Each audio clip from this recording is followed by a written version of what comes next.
The day of the divorce, she collapsed. The baby? His exact copy. The silence between them was deafening.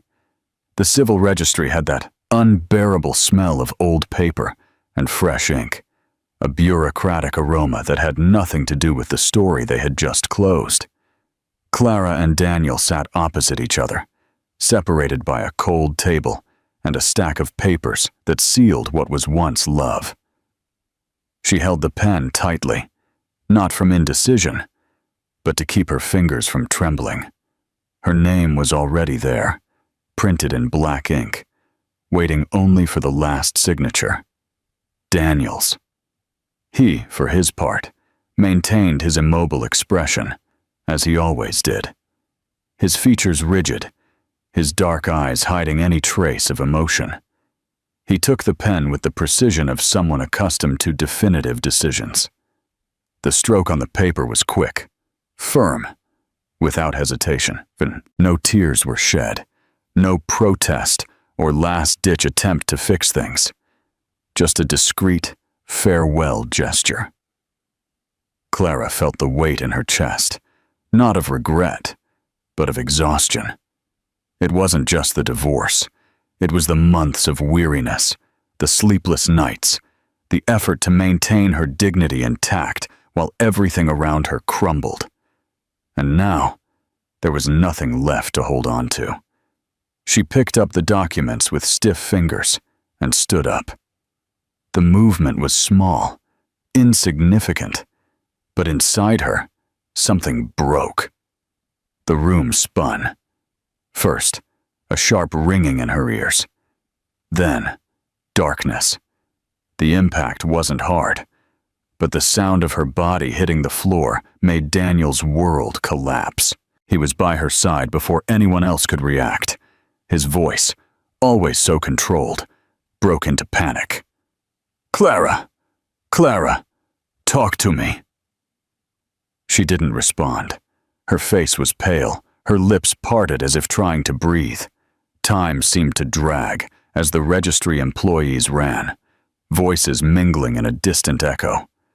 But Daniel only saw Clara. He only heard the sound of his own heart beating erratically in his chest. "Call an ambulance!" His voice was a roar. The next few minutes were a blur of sirens and red lights reflecting in the glass of the buildings. Daniel didn't let go of her hand for a second. Even unconscious, Clara's skin was warm. Is she alive? He didn't know why that mattered so much. He didn't know why, after signing those papers, feeling her weak pulse beneath his fingers caused him a desperation he hadn't felt in a long time. But then, at the hospital, everything changed. The smell of antiseptic and the monotonous sound of monitors arrived before her eyes opened. Clara blinked against the white light of the room and felt the world spin slightly. The white ceiling, the pale walls, all so sterile, so empty. And then she saw him. Daniel was there. The impeccable suit from a few hours ago was now wrinkled, his tie knot loose. But what really caught her attention were his eyes. He looked at her as if he had seen a ghost, as if he were lost. Before Clara could say anything, the door opened, and a doctor entered. The man held a folder, his expression overly professional for what he was about to say. "Mrs. Davies, we have your test results." She forced herself to pay attention. "Your fainting spell was caused by a drop in blood pressure. Something common, considering your condition." Clara frowned. "My condition?" The doctor paused, as if expecting her to already know. But she didn't. "Congratulations, you're pregnant. 3 months. The silence that followed was absolute. Clara blinked. Her mind raced in 1,000 directions, trying to process the words, looking for some flaw in the logic, some explanation that wasn't that. Pregnant. She was pregnant. And when her gaze finally met Daniel's, she knew that nothing would ever be the same. He wasn't breathing. His eyes, which always hid everything, were now open in a way she had never seen before. For the first time in his life, Daniel was completely lost. The end of them had become the beginning of something much bigger. Clara felt the air weigh heavily around her. The doctor's words still floated in the silence of the room, as if time had refused to move forward from the moment they were spoken. Pregnant. She didn't know why that hit her with such force. It wasn't as if she had never considered the possibility. There were symptoms she ignored. Tiredness she attributed to the stress of the divorce. Nausea she treated as anxiety. Everything made sense now. But knowing was different from feeling. And in that instant, she felt the impact like an electric shock piercing every fiber of her body. Daniel was still there, standing, not moving a muscle. His eyes fixed on her, as if waiting for a reaction, a confirmation, anything that would help him process the new reality. But Clara had no answers. She averted her gaze, fixing it on a spot on the white sheet. She needed something solid, something that wouldn't move beneath her feet. This doesn't change anything. The words came out before she could contain them, cold, firm, a barrier she tried to raise between herself and the confusion expanding within her. But Daniel noticed. He always noticed. The slight tremor in her voice, the way her hands, resting on the sheet, were slightly clenched. He took a step forward. Clara felt his energy invade the space between them. The woody, familiar perfume, a scent she knew better than she cared to. He was always there, on her skin, in her sheets, in the moments when they were still a couple, and she allowed herself to believe it could be forever. But now, she had to maintain control. "This is our child, Clara." His voice lacked its usual firmness. It wasn't an argument. It wasn't an order. It was a fact. One that carried the weight of everything they had lost, and of what, somehow, still existed between them. Clara looked up. The clash between them was palpable. Daniel didn't seem like the same man who signed those papers at the civil registry a few hours earlier. That man was cold, distant, as if nothing could touch him. But this one, standing before her, had a face marked by the impact of the news. Dark eyes, laden with something she didn't want to decipher. Because if she looked too long, perhaps she would find vestiges of the love she was trying to bury. She breathed slowly, tasting the metallic flavor of uncertainty on her tongue. "I don't need you for this, Daniel." She saw him blink, as if the phrase had been an unexpected blow. "Don't be ridiculous." The answer came sharp, cutting. But the anger wasn't in his voice. It was somewhere else, deeper, more dangerous. She refused to back down. "Ridiculous? For not wanting you to interfere in my life? In your life?" He let out a short, incredulous laugh. "This isn't just about you, Clara." She gritted her teeth. "Oh no, because it seems that, until a few minutes ago, none of this existed for you. You signed those papers, Daniel. I'm no longer your wife." He leaned slightly forward, narrowing the distance between them. "But I'm still the father of this child." Clara felt her heart race, but she kept her face impassive. She wouldn't give him that satisfaction.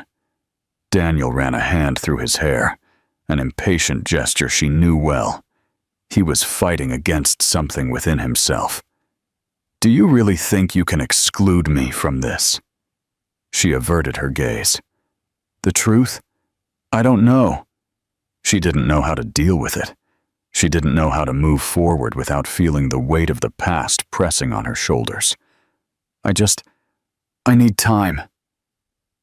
It was the first truly sincere thing she said since the impact of that news hit her. He was silent for a moment, watching her as if trying to decipher every thought she couldn't yet organize. "I'm not going anywhere, Clara." She closed her eyes.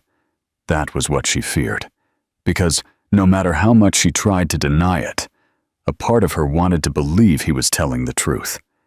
And that part was too dangerous to be heard.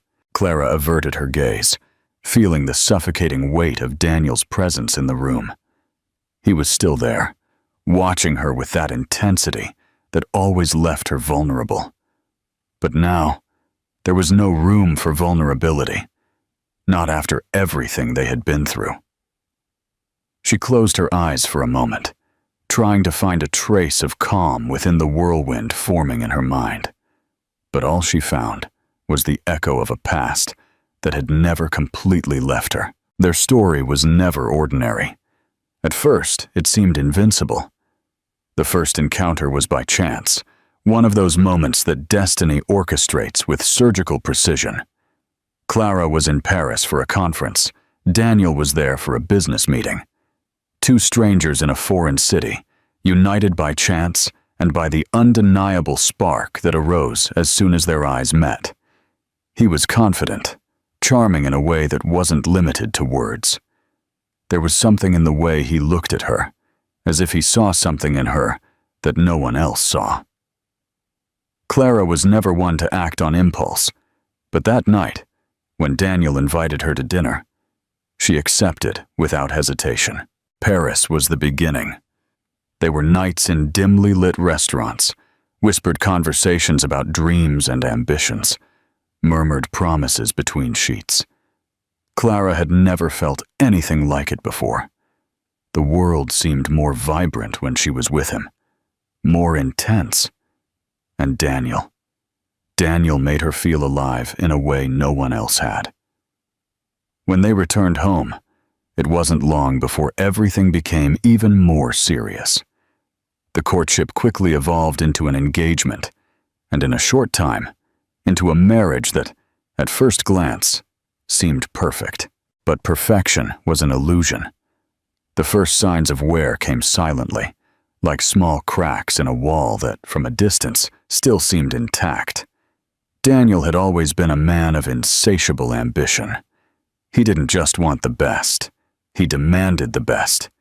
He was meticulous, strategic, determined to build an empire that would be unbreakable.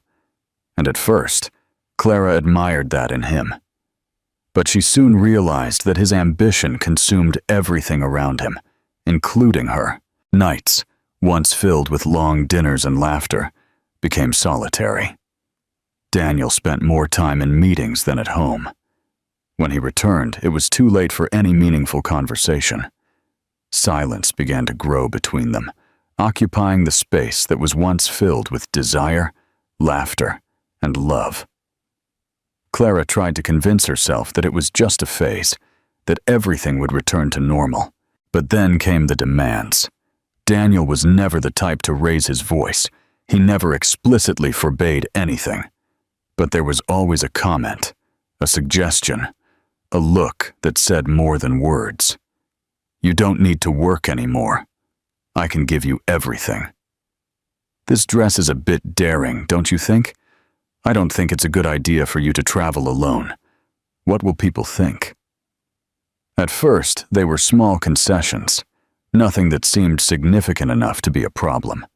But little by little, she realized that she was disappearing within the marriage.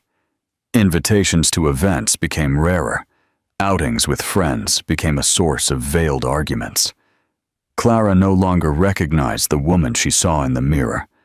And when she tried to talk about it, when she gathered the courage to tell Daniel that she felt suffocated, that she needed space for herself, he simply didn't listen. That's just in your head, Clara. I only want what's best for you. The best. What Daniel never understood was that the best for her was not what he thought was right. The first time she asked for time, Daniel laughed. He actually laughed, as if the idea were absurd. You're being dramatic. The second time, he was silent for a few seconds before simply changing the subject. And the third time, when Clara could no longer breathe within the marriage, he looked at her with disbelief. I don't know what else you need. I've given you everything. Everything except freedom, except choice, except the feeling that she still owned her own life. That's how their love was lost, not in a big scandal, not in a devastating betrayal, but in the slow, irreversible erosion of a marriage that stopped being a home. And now, there, in the hospital, forced to face the man she once loved more than anything. Clara felt as if she were back in that moment. The past infiltrated the present like a ghost that refused to disappear. Daniel was no longer her husband. He no longer had control over her. But somehow, he still had power over her feelings, and that terrified her.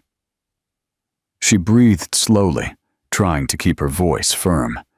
"You can want to be part of this, Daniel, but I don't know if I want you near me." He didn't blink. "Do you still hate me that much?" Clara pressed her lips together. "Hate you? I don't hate you, Daniel. The problem is precisely that." For a moment, he seemed confused, but then something gleamed in his eyes, comprehension, and a flicker of something more, hope. "This isn't over, Clara." She felt her heart tighten. "It is over, Daniel. We signed those papers. But a paper doesn't erase what we were." Clara averted her gaze. "But it can prevent us from being something again." The answer hung in the air. The past pursued them. And whether they wanted to or not, they would have to face it. Daniel was never a man who accepted defeat. For him, everything was a matter of strategy. Planning, control. He always knew exactly what he wanted and how to get it. He had built his career that way. He kept his life organized that way. The world was a chessboard, and he was always the most skilled player. But Clara was never a pawn in that game. And now, for the first time in his life, Daniel didn't know what to do. He watched her from the other side of the room, his arms crossed over his chest, as if trying to protect himself from her proximity. Since they received the news of the pregnancy, Clara had grown more distant each day, rejecting any attempt at closeness. But there were moments when he saw her resistance waver, when their gazes met for too long, when their fingers accidentally touched, when the silence between them became denser than the words they tried to say to each other. She still felt something for him. He knew it. But would it be enough? Daniel clenched his jaw and looked away to the window. Outside, the day stretched on, indifferent to the chaos within him. He hated that feeling of powerlessness, that uncertainty creeping under his skin like a poison. He needed to show he had changed. But how? Because, if he was honest with himself, he didn't know exactly how to change. Clara had always been his exception, his ruin and his salvation.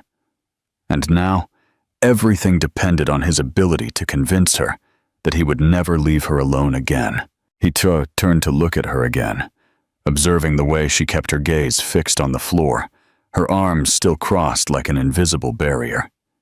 "You can't push me away from this, Clara."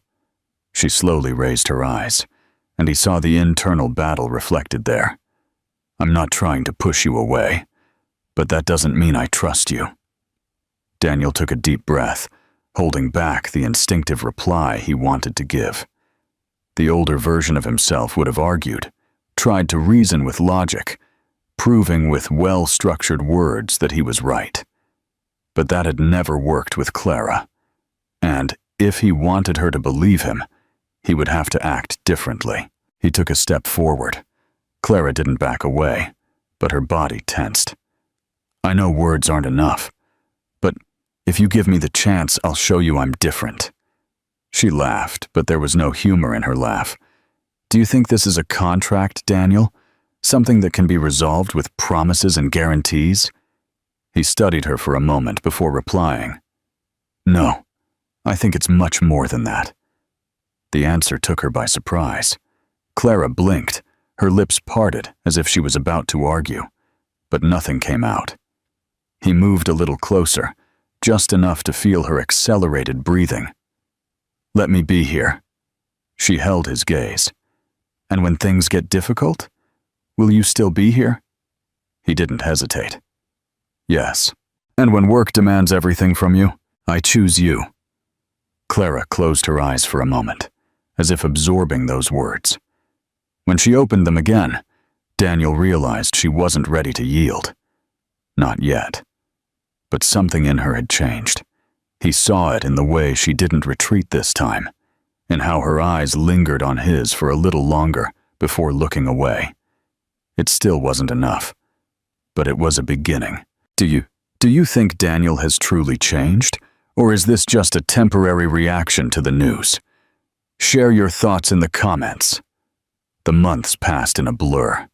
Time, which once seemed an implacable enemy, now became a silent ally, allowing Clara and Daniel to navigate this new reality at a pace they could both handle. He was still there, present at every appointment, attentive to every detail, always making sure she didn't have to bear that burden alone. And Clara, little by little, began to allow herself to trust it.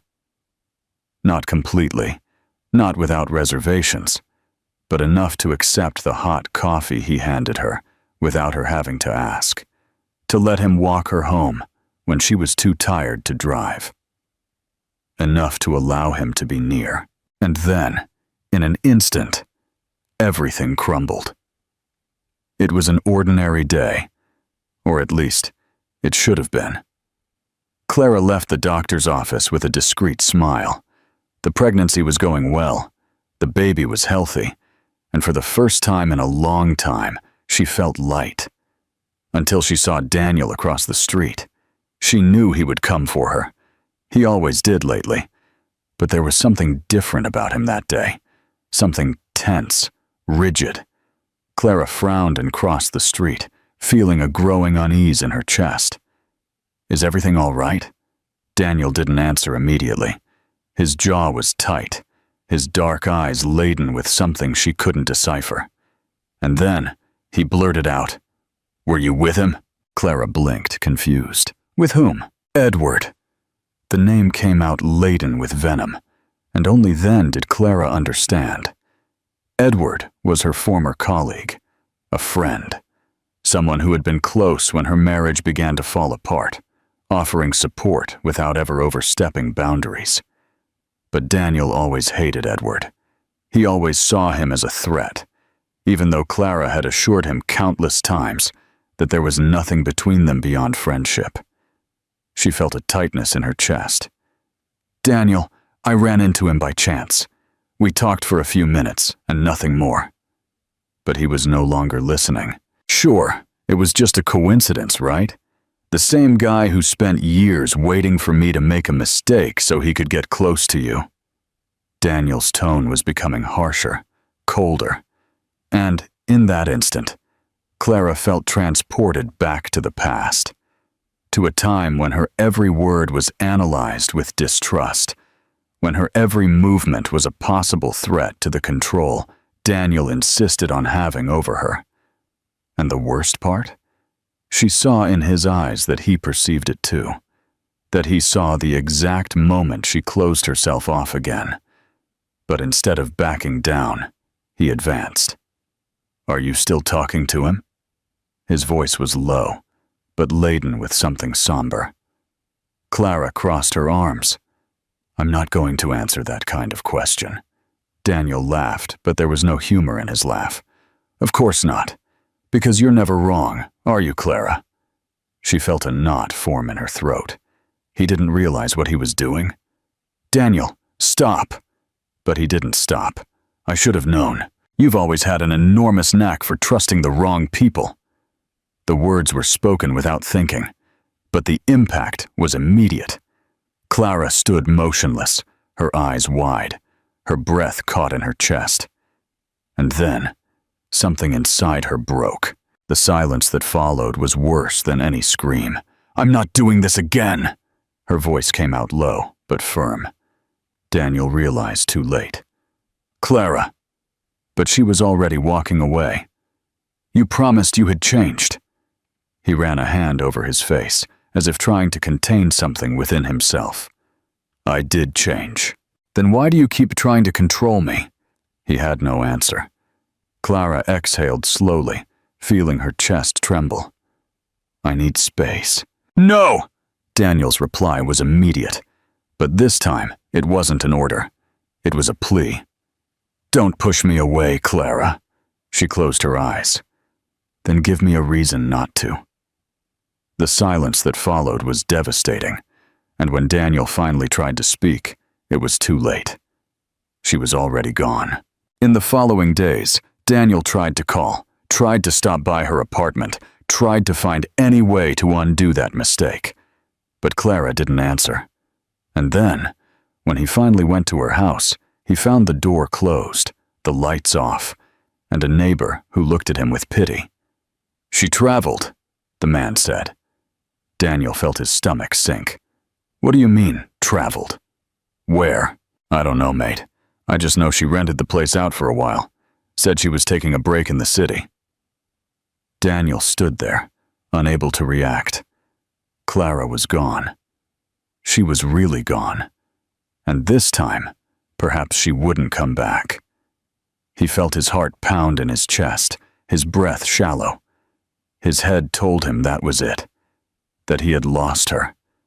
But then, for the first time in his life, Daniel realized that just wanting to change wasn't enough. He would have to prove it. And, above all, he would have to be patient. Clara was far away, and he didn't know if she would ever come back.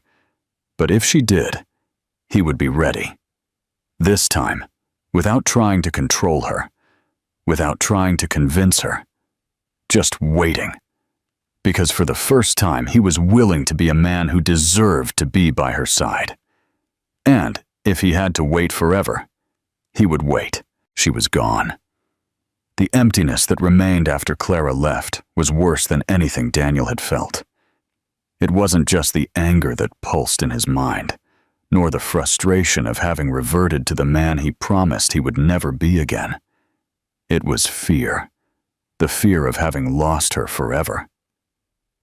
In the following days, he tried to give her space, but her silence was unbearable. Clara didn't reply to his messages, didn't answer his calls. He stopped by her apartment, but she didn't open the door. And then, when he finally decided to back off and wait for her to come to him, fate showed him it wouldn't grant him that luxury. The call came in the middle of the night. The hospital number glowed on his phone screen, and everything inside him froze. "Mr. Davies?" The sound of his own name made his heart ache against his ribs. "Yes. You need to come to the hospital now. It's about Clara." He didn't remember the drive there, only the metallic taste of panic in his mouth, his trembling hands on the steering wheel, the suffocating feeling that if something happened to her or the baby, he would never forgive himself. When he arrived, the hospital was bathed in that cold, indifferent light, and the antiseptic smell seemed stronger than usual. He crossed the corridors with long strides until he found a nurse who immediately recognized him. "Where is she?" The woman hesitated for a second. Mrs. Davies was admitted with complications. They had to take her to surgery. The word hit Daniel like a punch. "Surgery?" "She had a premature placental abruption. The situation is delicate, but the doctors are doing everything they can." Delicate. The word resonated in his mind as the world around him lost its shape.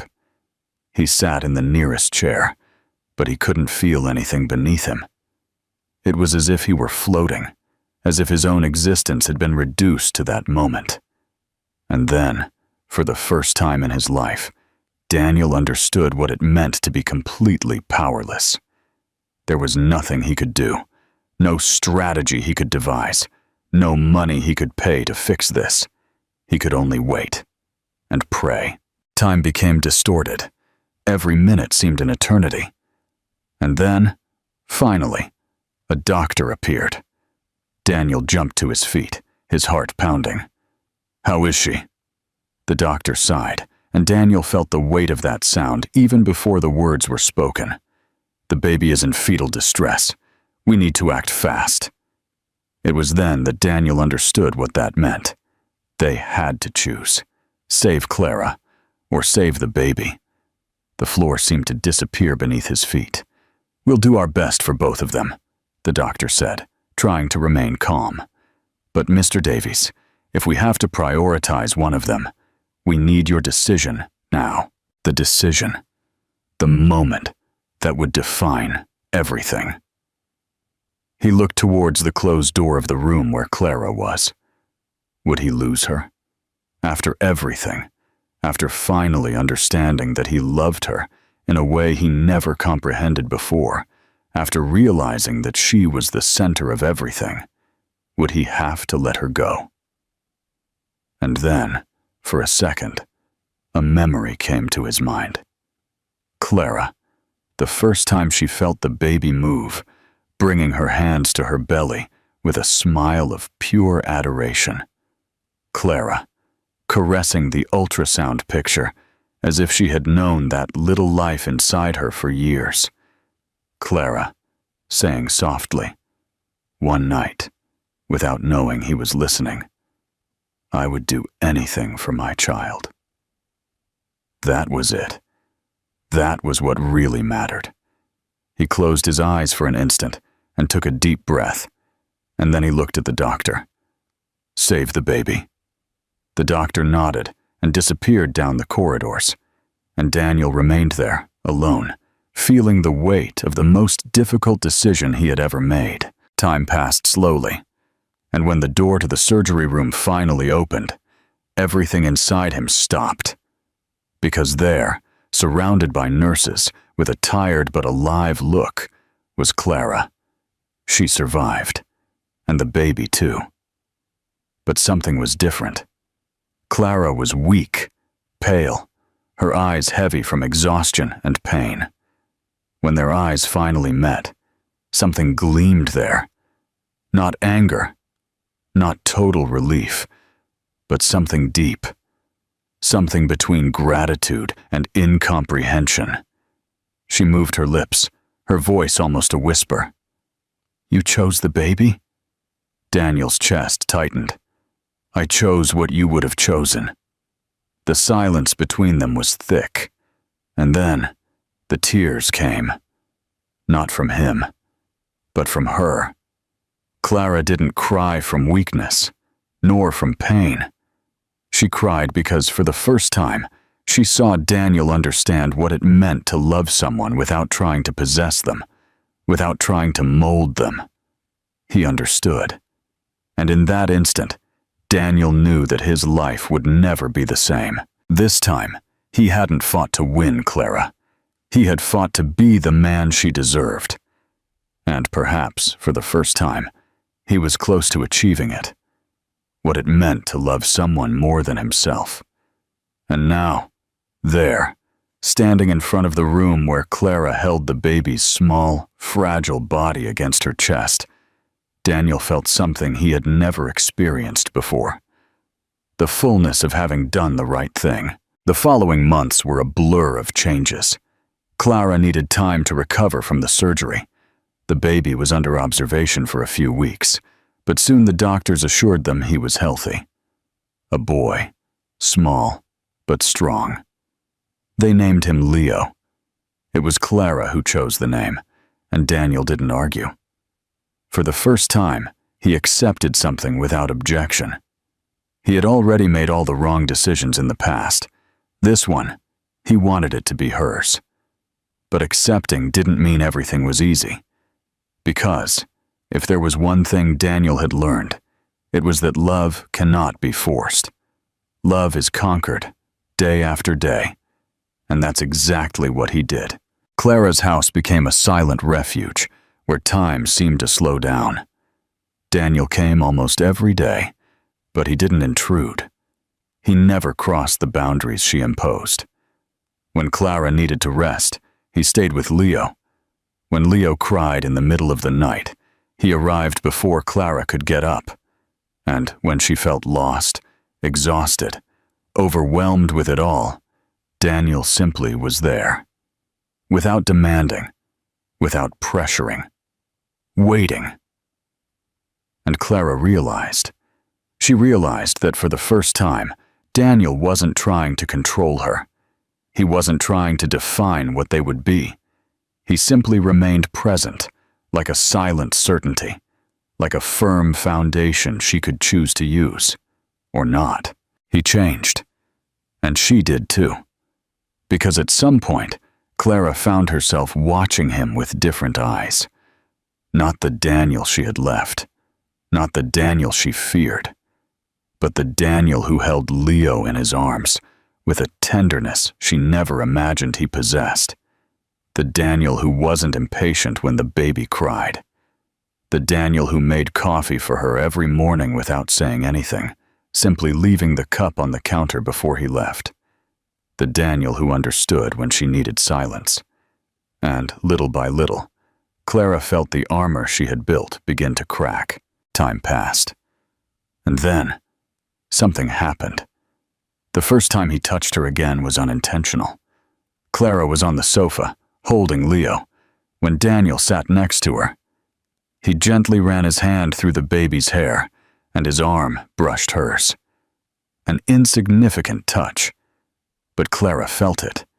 She felt the warmth of his skin, the familiarity of that gesture. She felt the years return in a second. She felt her heart race, and when she looked up, Daniel was already watching her. They remained like that for a moment. Silence, a mutual understanding, and then Clara looked away, because she wasn't ready yet. But she knew, in that instant, that it was only a matter of time. The problem was that time didn't wait for them. That night, it was raining heavily. Daniel was about to leave when Clara, who was watching the storm from the window, finally made a decision. Stay. The word was said so softly that, for a second, Daniel thought he had imagined it. But then she turned to look at him, and in her eyes, there was something new, something definitive. He didn't ask if he could, and she didn't need to answer. Because when he approached, Clara raised her face to receive him. The kiss was slow, different from all the ones they had shared before. There was no rush. There was no need. It was a choice. And, when he separated his lips from hers, Clara finally realized. They weren't coming back because they needed each other. They were coming back because they loved each other. This time, their love wasn't a power game. It was a partnership. And finally, it was enough. If you're enjoying this story, don't forget to like it, subscribe to the channel, and share it with your friends. Your support helps us keep our content fresh and exciting for you. Thanks for joining us and being part of this journey.